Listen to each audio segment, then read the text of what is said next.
ধাক্কা খেলেন রাজ্যের প্রাক্তন মন্ত্রী।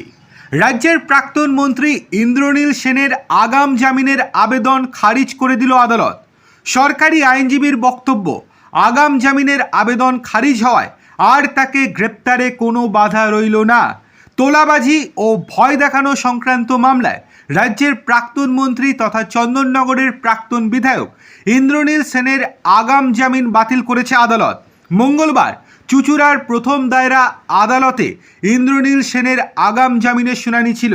সেখানে সেই জামিনের আবেদন খারিজ করে দেওয়া হয়। জানা গিয়েছে, চন্দননগর থানায় চলতি বছরের জুলাইতে চন্দননগর কর্পোরেশনের ঠিকাদার প্রদীপ দে অভিযোগ দায়ের করেন। 107 নম্বর মামলায় তোলাবাজি, চিটিংবাজি, ভয় দেখিয়ে অন্যের টাকা আত্মসাৎ করার অভিযোগ আনা হয় ইন্দ্রনীল সেনের বিরুদ্ধে।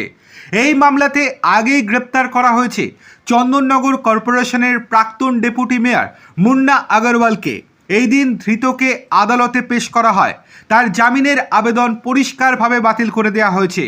হুগলি জেলা মুখ্য সরকারি আইনজীবী শঙ্কর গঙ্গোপাধ্যায় বলেন, তোলাবাজির অভিযোগের ডেপুটি মেয়র ও চিফ ইঞ্জিনিয়ার শৈবাল রায়কে আগেই গ্রেপ্তার করা হয়েছে। প্রাক্তন মন্ত্রী ইন্দ্রনীল সেনের আগাম জামিন বাতিল হয় তাকে গ্রেপ্তার করতে আর কোনো বাধা রইল না পুলিশের। উল্লেখ্য, ইন্দ্রনীল সেনের বিরুদ্ধে শুধু এটাই নয়, এর পাশাপাশি অভিযোগ রয়েছে আরও একাধিক।